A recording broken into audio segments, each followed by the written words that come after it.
Project 613, day 179. Today we continue learning the laws regarding the respect and honor we must have to animals that were designated as sacrifices, and therefore we are not allowed to share an animal. We're not allowed to share the wool from an animal that has been designated as a sacrifice. And as we spoke yesterday, this is a mitzvah that inspires us to respect and honor all of God's mitzvot. Today we move on to the laws of Korban Pesach, the Passover sacrifice. We're all familiar with the holiday of Passover. We get together with the family, we have the Seder, we eat the matzah, the maror, we retell the story of the Exodus.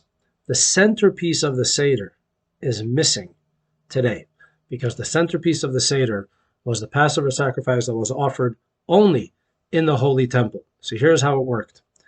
On the 14th day of Nisan, which is the day right before Passover begins, that evening is the beginning of Passover, that evening is Seder night. On that day, after midday, every single Jew was obligated to bring a sacrifice into the Holy Temple, a sheep or a lamb or a goat. Now, it wasn't every individual Jew. They would get together as groups. Those that planned on having the Seder together would get together, and they would bring one goat or one sheep to the Holy Temple, and it was slaughtered as a sacrifice. Who was part of this group? Any Jew could be part of the group. There was one condition, that there had to be enough meat in this goat or sheep for every single one of the people involved in this sacrifice to get a kazayit, to get the size of an olive in order to eat as the dessert of the Seder.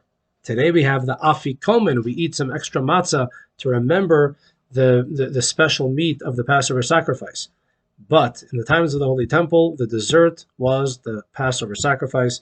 This was reminiscent of the Passover sacrifice that the Jewish people offered in Egypt on the eve of their exodus. So we have the positive commandment of bringing the Passover sacrifice on the 14th day of Nisan after midday. Now, when someone sacrifices the Passover sacrifice, they are not allowed to have any chametz, any leaven in their possession. So although the holiday of Passover only begins in the evening, and the holiday of Passover is a time that we're not allowed to have chametz, not allowed to eat chametz, or own any chametz, the truth is that that prohibition extends earlier on the 14th day. From the time that we sacrifice the Passover sacrifice, we are not allowed to own any chametz. So having chametz in your possession during the time that you can offer the Passover sacrifice is prohibited, and that's why if you look on the Jewish calendar, on the 14th day of Nisan, there is a certain time when we are not allowed to own any chametz. And finally, the Passover sacrifice has an expiration date. All of the meat and all of the fats must be eaten before the next morning.